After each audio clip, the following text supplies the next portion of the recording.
ፍላጎታችሁን ያሟላላችሁ። እንግዲህ እሱን ከማመስገን የበለጠ ምን የሚያስደስት ነገር አለ? አሁን ስለማን የተነጋገርነው? ስለ ነፍሳችን ድነት፣ ስለ ሰማያዊት ኢየሩሳሌም ርስታችን ጎትቶ ስለሚያስገቡን ስለ ቅዱሳን መላእክት፣ ስለ ጻድቃን፣ ስለ ሰማዕታት ነው ያወራነው፣ የተነጋገርነው፣ የተመካከርነው አይደለም እንዴ? አዎ። ይሄኛው ቀሪ ስለሆነ ነው። ይሄኛው ኃላፊ ስለሆነ ነው። ይሄ መከራ የበዛበት ዓለም ስለሆነ ነው። ይሄ ገዢውና አስተዳዳሪው ብዙ የሆነበት ዓለም ስለሆነ ነው።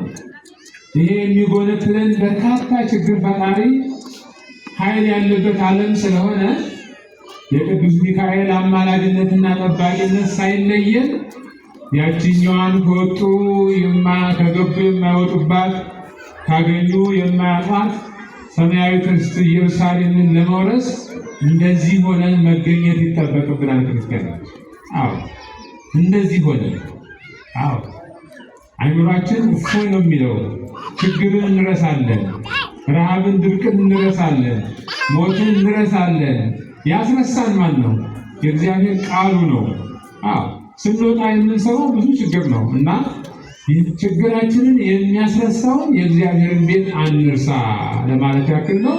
መምህራችን በጥሩ ሁኔታ የመላእክትን አገልግሎት ነግረውናል።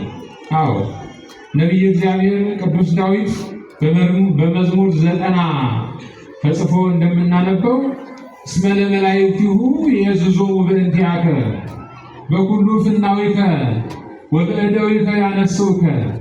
አዎ መላእክቱ ስላንተ ያዛቸዋል። ስለማን? ስለ ሁላችን መላእክት ታዘዋል። ስለ ሁላችን። እነሱ ረቂቃን ናቸው፣ አናያቸውም።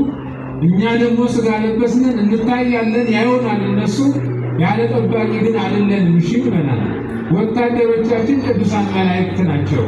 በወደቅንበት ያነሱን ዘንድ መንገዳችንን ያቃኑልን ዘንድ መላእክት ጠባቂዎቻችን ናቸው። እሺ አዎ አዎ። እንኳን የሰው ልጅ ሀብታም ብዙ በጎች ካሉት በጎቹን ዝም ብሎ ይለቃቸዋል እንዴ? ይለቃቸዋል? አዎ ከመቶ በላይ ከሆኑ 4፣ 5 ጥበቃ ነው የሚያዘው የሚያሰማራቸው። ውሃ እንዳያጡ፣ ሳር እንዳያጡ፣ ሌባ እንዳይወስዳቸው፣ ተኩላ እንዳይበላቸው ተንከባከባችሁ ይዛችሁ ተመለሱ ብሎ ትእዛዝ ሰጥቶ በጎቹን ይልካል። ውለው ጠግበው ይመጣሉ ጠባቂ ስላላቸው። ስለዚህ እናንተ የእግዚአብሔር በጎች ናችሁ። ጠባቂዎቹ ደግሞ እኛ ነን፣ የታዘዝነው።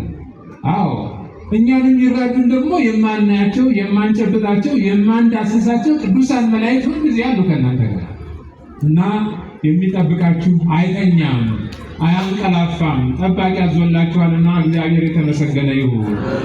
መልእክት አስተላልፋለሁ። እልልታና ጭብጨባ እንግዲህ ዛሬ ሚካኤል የሆነ እንጂ የለም። ቢሆንም ግን ያው ለሱ ክብር ስለሆነ የተመሰገነ ይሁን። መልእክትን አስተላልፍ